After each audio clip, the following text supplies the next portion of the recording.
From the News Channel 5 Network, this is MorningLine.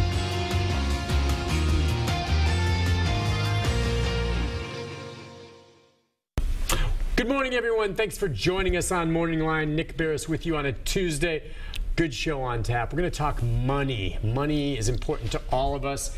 Investments, 401k, and what's going on in China and why that's affecting us here, because that seems to be the connection there as we see what's happening in the stock market. Now, if you're like me, a lot of this going on, market sell-offs in the stock market, you know, it's over my head. I know the basics. I have some investments in 401k.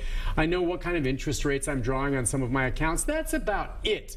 But I do know right now, people tell me, Nick, don't even bother looking at your 401k right now because you're going to say, wow, it went down. What's going on?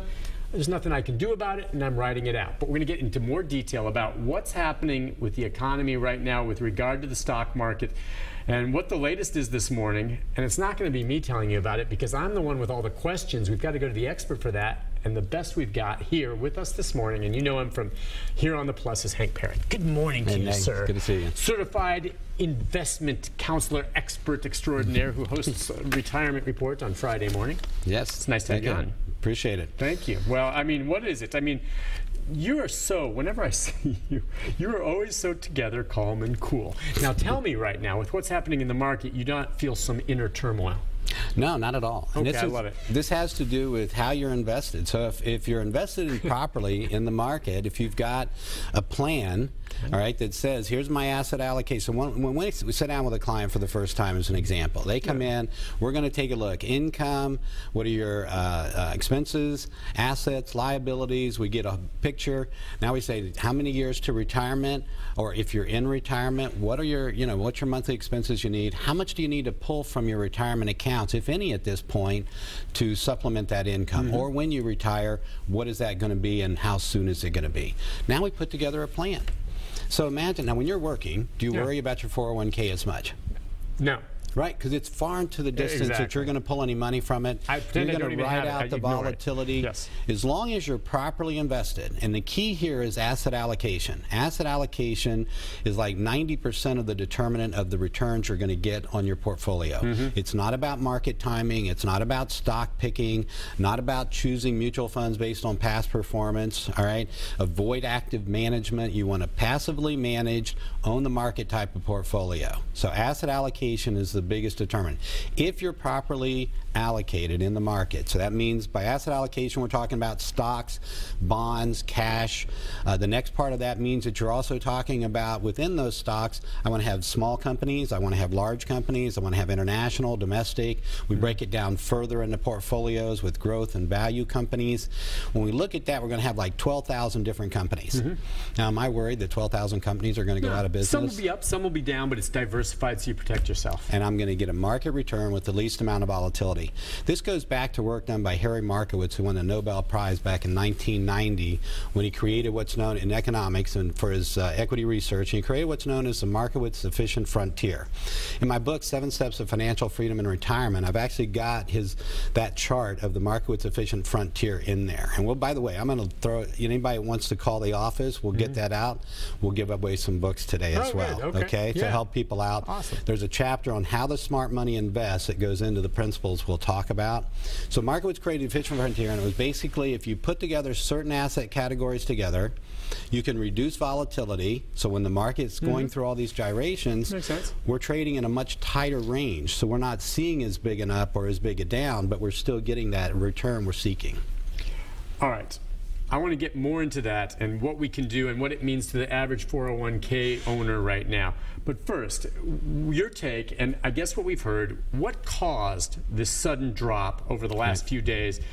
Is it really China, and there are other things that make us jittery? What caused this? I mean, it's a combination. China certainly played a role, and I think a lot of people believe that what's going on in China is playing a role in that a lot of the companies that are going to be, that you're investing in within, whether it's individual companies you're investing in, they have money invested over in China. So that's what it is. So if China's economy starts getting shaky, whatever you've got invested, then you become shaky. You're going to see some impact on it. Now, if you get a domino effect, which was what we saw yesterday, where other markets around the world were impacted, so whether you're talking Europe, Asia, China, all of this came full circle to where in the United States it caused a lot of problems. And then you've got those basically like automatic trading programs that are out there as well, robo-traders, and what they're doing is there are traders that basically set up algorithms within a computer program that just says if a certain thing happens, you sell. Yeah. So you get a lot of things happen that can create some momentum going down,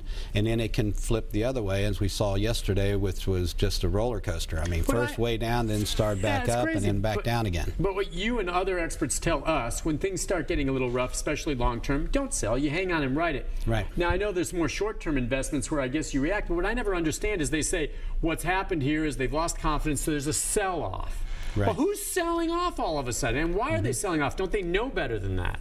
Well, now depending if you're looking at some professional traders as an example, what are they looking to do? They're looking at, I'm getting out of this position, for whatever reason, okay, they're thinking this thing is going to go down, and I'm going to reserve my capital, and I'm going to ride this out, and then what are they trying to do? They're trying to time the market. They're going to say, then I'm going to jump back in and buy some of these cheap things down here. So they're trying to sell before it drops too far, and then wait until it goes down, and then rebuy at a lower price. I think it was Will Rogers that once said, okay, the key to investing in the stock market is you want to buy stocks when they're really low, and you sell them when they go up. And if they don't go up, don't buy them, right? So we don't know how to do that. But here's what we do know how to do. We can put together a portfolio, and you can put it on automatic to do exactly that. So for instance, this goes back to what I was saying, why I'm not nervous about these things. My portfolio is set up, and that of my clients, so when the market drops, those asset categories within my portfolio that drop, I've got some that are going to drop, and then I got some fixed instruments that are probably going to go up.